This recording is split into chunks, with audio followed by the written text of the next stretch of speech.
What if the healthcare system you trust is not what it seems? Picture a world where your health is dictated not by your body's natural healing capabilities, but by a cocktail of drugs, radiation and surgeries. A world where the pursuit of wellness is overshadowed by the pursuit of profit. This is the reality of Western medicine, a system deeply intertwined with the rise of Big Pharma. But how did we get here? Dive with us into the intriguing history of Western medicine and the inception of Big Pharma. The birth of Big Pharma wasn't an accident. It was a meticulously planned and executed strategy. The inception of this medical mammoth can be traced back to the Rockefeller family, whose influence on this industry was nothing short of monumental. John D. Rockefeller, the oil magnate, saw an opportunity in the burgeoning field of medicine. He recognized the potential for profit in the production and distribution of drugs.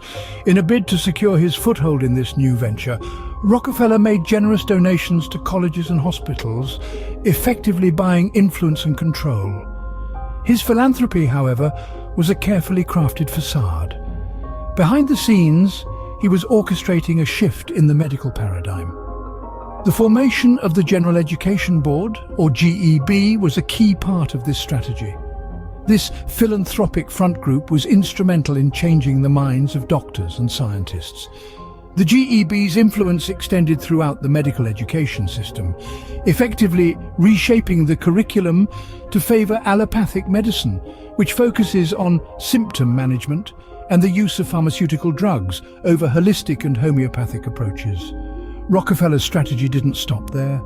He funded scientists to study how plants cured diseases, not to promote natural remedies, but rather to identify the effective chemicals within these plants. The end game? To create synthetic versions of these chemicals that could be patented, produced en masse, and sold for profit.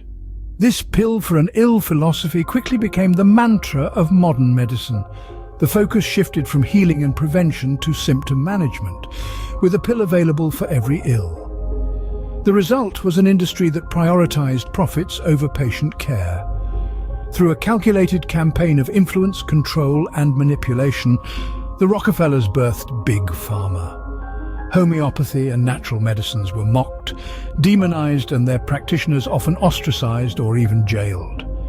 The age of the pharmaceutical industry had dawned. From the ashes of a health system focused on healing arose Big Pharma, with its eyes set on profits. While Big Pharma was rising, another war was being waged. A war not fought on battlefields, but in the hallowed halls of academia, in doctors' offices, and within the pages of medical journals. This was a war against natural cures, a war against the millennia-old wisdom of holistic healing. As the pharmaceutical industry began to flourish, it became increasingly threatened by the potential competition from natural medicine. This fear gave birth to a systematic campaign to demonize and mock homeopathy and other natural remedies. The weapons of choice in this battle were ridicule, fear, and in some cases, even legal action. Doctors who dared to advocate for natural cures were often ostracized by their peers, their reputations tarnished, and in some extreme cases, they were even thrown behind bars. The Flexner Report, a landmark study conducted in the early 20th century, played a pivotal role in this war. Commissioned by John D. Rockefeller and Andrew Carnegie, two of the most influential figures in the burgeoning pharmaceutical industry, the report was a sweeping critique of medical education in the United States and Canada. It painted a damning picture of natural medicine, branding it as unscientific and ineffective. But the report was more than just a critique. It was a weapon designed to silence the voices of those advocating for natural cures. It was used to justify the closing of many schools teaching homeopathy and natural medicine, further marginalizing these practices and ensuring the dominance of pharmaceutical drugs. The Flexner Report and the campaign against natural cures was not about the pursuit of scientific truth or the betterment of public health. Rather, it was a power play, a calculated move by the pharmaceutical industry to eliminate competition and establish a monopoly over the world's health. Ironically, many of the same plants and herbs that were scorned and ridiculed are now being studied by scientists, funded by the same industry that once sought to eradicate them. Yet, their goal is not to promote these natural cures, but to isolate their effective compounds and synthesize them into profitable pills. The war against natural cures was no less than a battle for control over the world's health. The influence of the Rockefellers on modern medicine is far-reaching and profound. The dynasty's legacy is not only etched in the annals of business history, but also deeply ingrained in the evolution of Western medicine. A significant aspect of their contribution was the funding of studies to unearth the effective chemicals in plants, a move that catalyzed a paradigm shift in medical practices.